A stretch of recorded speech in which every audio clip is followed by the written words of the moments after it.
প্রথম প্রশ্নটাই লেখা আছে, "তুমি কি জানো, তুমি কি জানো না?" আমি বললাম, "এ আবার কি কথা?" প্রথম প্রশ্নতেই আমি আটকে গেলাম। আর দ্বিতীয় প্রশ্ন দেখার ইচ্ছা হলো না। উনি ঘরে ঢুকে হাসতে, হাসতে বললেন, "আমি জানি তোর কি অবস্থা। মুখ চোখ দেখে গুরু হুম, মানুষ তো বুঝবেই।" আমি বললাম যে, "না সত্যি আমি মানে বুঝতে পারছি না।" বলল, "আবার ভাব। তুমি কি জানো, তুমি কি জানো না?" তা আমি বললাম, "না আমি জানি না, আমি কি জানি না।" তখন উনি হাসতে, হাসতে বললেন, "আমি জানি তুমি কি জানো না।" So I become very curious যে আপনি কি করে জানলেন আমি কি জানি না?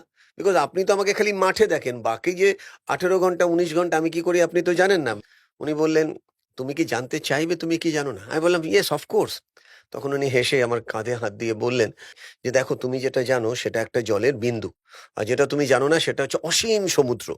এবার তোমাকে ডিসাইড করতে হবে যেটা তুমি জানো ওই কুয়োর ব্যাঙের মতন যেটা জানি তার মধ্যেই আমি হিরো এটা হতে চাও? না যেটা জানি না তার মধ্যে জানার ইচ্ছাটা প্রকাশ করবে যেটা ইংলিশে বলা হয়, I want to explore myself."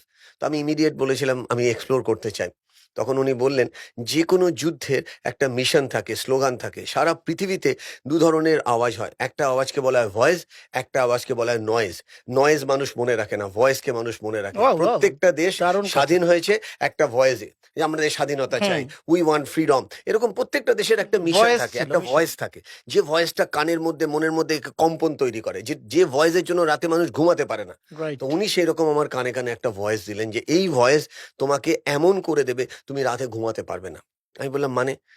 উনি মানে শ্লোকের মতন করে সুন্দর করে বললেন, "যে বোঝে সে খোঁজে, যে খোঁজে সে পায়।" আমি বললাম, "এ আবার কি কথা?"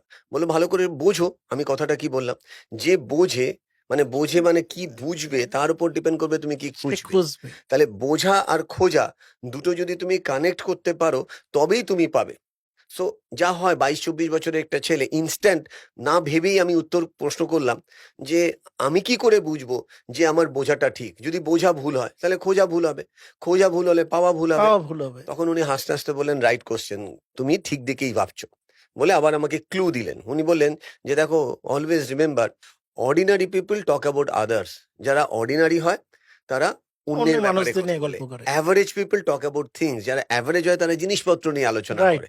And great people talk about ideas. Great people মানে যারা মহান মানুষ, মহান হয়। যারা ক্লাস পিপল তারা আইডিয়া নিয়ে কথা বলে।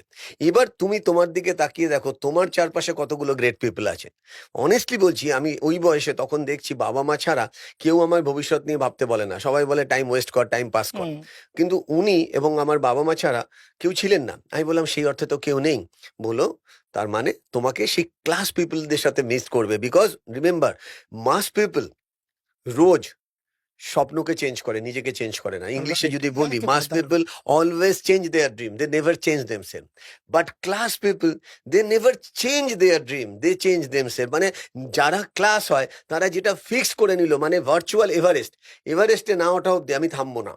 এবং ওই এভারেস্টে ওঠার জন্য যত কিছু চেঞ্জ করতে হবে, জুতো চেঞ্জ করতে হবে, মাসেল তৈরি করতে হবে, এফোর্ট দিতে হবে, ফিজিক্যাল এন্ডুরেন্স করতে হবে, সবকিছু করতে রাজি আছি। তো উনি বললেন, "দেখো তুমি যে লক্ষ্যের দিকে এগোতে চাইছো এটা ক্লাস পিপল। আর তুমি হকি খেলে হতে পারোনি, কিন্তু তুমি কোচ হতে পারো তো, মাইন্ড কোচ হতে পারো।" সো হুম, ফার্স্ট টাইম আমার ওই অ্যাক্সিডেন্টের পর উনি আমাকে একটা ট্রিগার বা ইউ টার্ন, রাস্তায় যে ইউ টার্ন হয়, ইউ টার্ন করে দিলেন যে, "তুমি পড়াশোনা করো।" এবং ওনার ওই একটা কথায় আমি ডিসিশন নিই যে আমি পড়াশোনা করব।